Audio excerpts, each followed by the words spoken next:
I have something to prove. Not to the internet, not to my friends, not to my family, but to myself. Last year, I made a video titled, "The More You Sweat in Peace, the Less You Bleed in War." In it, I provide a perspective, which I believe to be correct, on competition and the importance of over-preparation. I used many examples from my life to hammer home the idea that this ideology is something to be respected. But there's one thing I didn't do in that video. Prove it. Now, I know I said I don't have anything to prove to you. I'm not being hypocritical, nor trying to sway you to believe me. You can believe whatever it is that you want to believe. And if you die believing your truth, it won't matter if it's alone in the cave shackled to the wall or beyond the pines with me, your humble guide. This video is for me, but it can be for you too, if you let it. The journey is mine and mine alone. However, the story is mine to share. I don't have to prove to you that I am capable, but I will not turn down the chance to propose we are all capable. Furthermore, this video features Rocket League, a game I care about and you probably don't. But that doesn't mean that we can't learn from it. Hello team. I hope this video finds you well. My name is Bartholomew. It's kind of like Bartholomew, but when I was weak.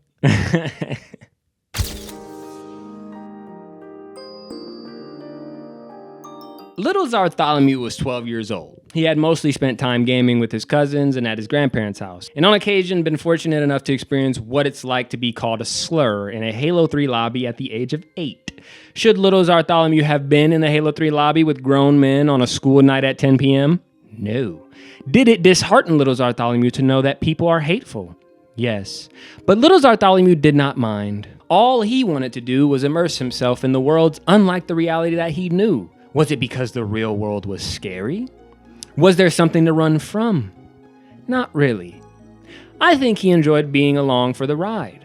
By age 12, little Bartholomew had experienced many facets of casual gaming. He'd been surrounded by people much older than he and stood on equal footing in light-hearted competition. Friendly fun, some would call it. He was average at FPS games, rightfully so. His first games were of the category and he didn't have many other options to play. Surely he would hone his skills as a product of his limitations, but a one-trick pony he was not. Little Bartholomew relatively excelled in many genres, not in a prodigious way, but just enough to hold his own when friendlies were hosted. Little Bartholomew was happy with his skill level. Happy just to be accepted by others. Happy to be an equal to people who were less like peers and more like his uncles. That was how it had always been for him since he first started gaming. If he wasn't playing Halo's story, he was playing Team Deathmatch with his dad and his dad's friends. He was happy. Little Bartholomew was content with life, as long as he was able to play his video games when all was said and done. When little Bartholomew's parents were no longer 20 and interested in video games, and his older cousins and uncles became less available, he turned to gaming alone, but online. Little Bartholomew did not mind. However, little Bartholomew grew tired of FPS games.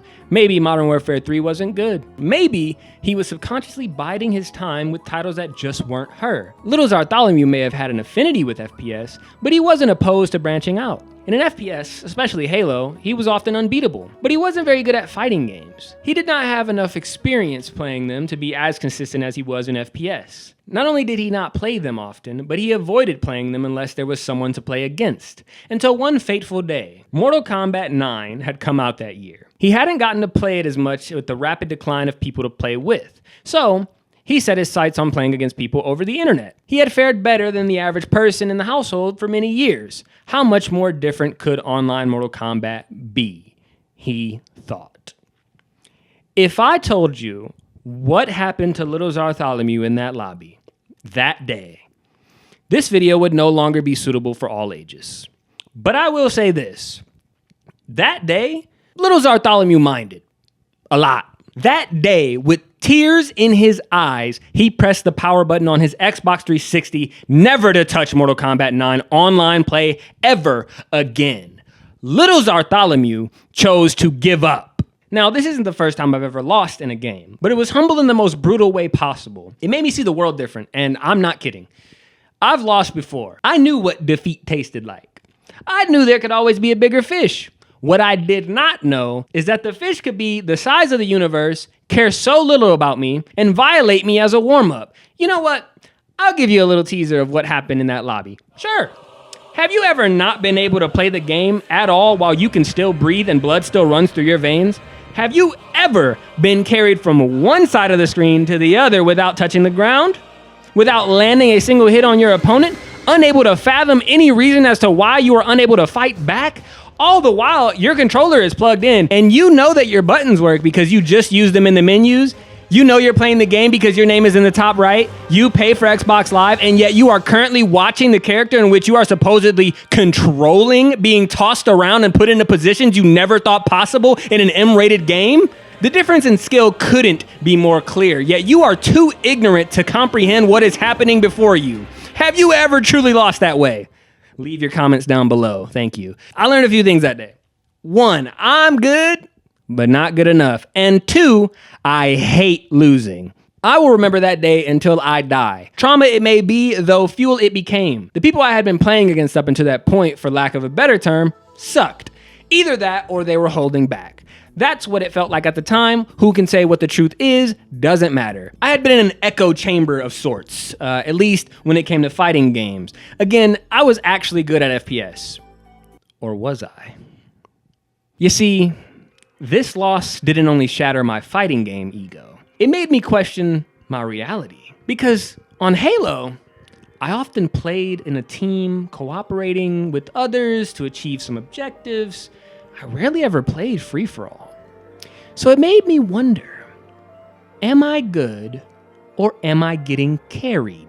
Can I, in good faith, say that I'm good at a team game? And while I would eventually grow to understand the importance of role-playing in a team setting, back then, all I could think was, if I'm not able to do it alone, I'm not able. It was a genuine shock to the system. I was never the same. I didn't just think I wasn't good enough. I had been shown just how powerless I truly was. I wasn't fighting back tears, I was full on crying. I was so frustrated with myself. I lost. There was no we or the team or this element, that gimmick. I lost fair and square because I was not good enough. And the gap between me and that random person was so outrageously wide that it wouldn't be crazy to think I could never catch up. And I did think that. I had been shown what life was like outside, and I was afraid to go near it.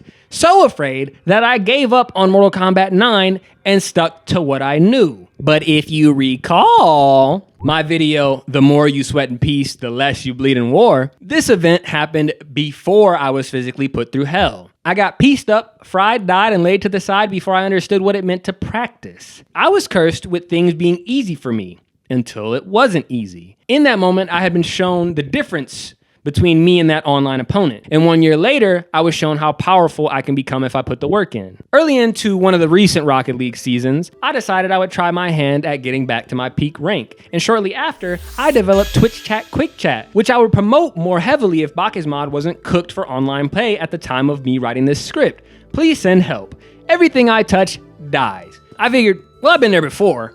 I should be able to do it again if I lock in. Plus, this would make for a great part 2 to the video I made last year. Instead of queuing ranked in League of Legends and hating myself for doing so, I can at least play a game that makes me less angry and has the highest chance of success. It should be easy enough. Boy, was I wrong. Simply put, the Rocket League ranks are Bronze, Silver, Gold, Platinum, Diamond, Champ, Grand Champ, SSL, and Pro, kinda. For the purposes of this video, forget the idea of SSL and Pro. Within these tiers, there are 4 divisions each. Division 1 being the lowest division of the tier, and Division 4 being the highest division of the tier. Roughly 2 to 4 wins in a row are needed to division up. This means you need to win an overwhelming majority of your games within that tier to rank up to the next tier. Sounds easy enough, right? Wrong. I can't prove it, but I'm of the belief that the Psyonix devs are terrorists, but I'm not here to complain. And for legal reasons, I'm joking. We gamers have this term called tilting. I avoid it at all costs, especially in a game like Rocket League, in which every goal conceded is a direct result of a mistake on defense. And the act of tilting instead of covering a mistake is the worst mistake you can make. If my team played every possession perfectly, won every 50, never whiffed, and always made the correct play relative to the opponent's positions, we would never concede and always score. which is impossible.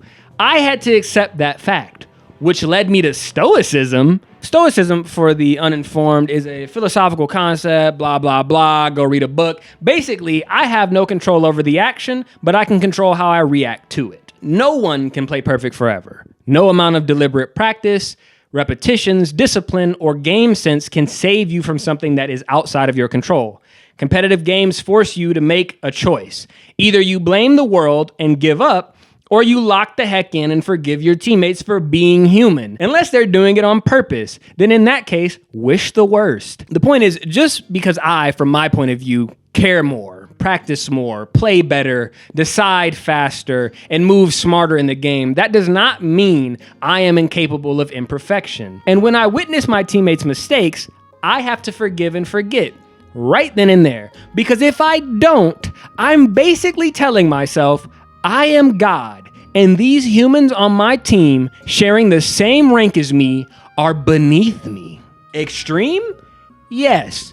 But have you heard of the slippery slope? But Bartholomew, that's a logical fallacy. The important thing here is I keep trying. I'm actively making the choice to not give up. Not on my own skill, not on my teammates' skill. No matter how frustrating losing can be, if I want to win, I have to stay vigilant. And I can't do it. I'm getting cooked. I was one game away from champ and nearly fell all the way back down to platinum before season 21 ended. I would love to sit here and tell you to chase your dreams by proving that no matter what you set your mind on, you can achieve it, but I can't. Or can I? If you'd like to see me hit champ on Rocket League, follow me on Twitch, because it has not happened at the time of recording, and I'm still itching to prove that Unc still got it. Of course, I would have liked for things to align perfectly in a timely manner, but life isn't fair and never has been. However,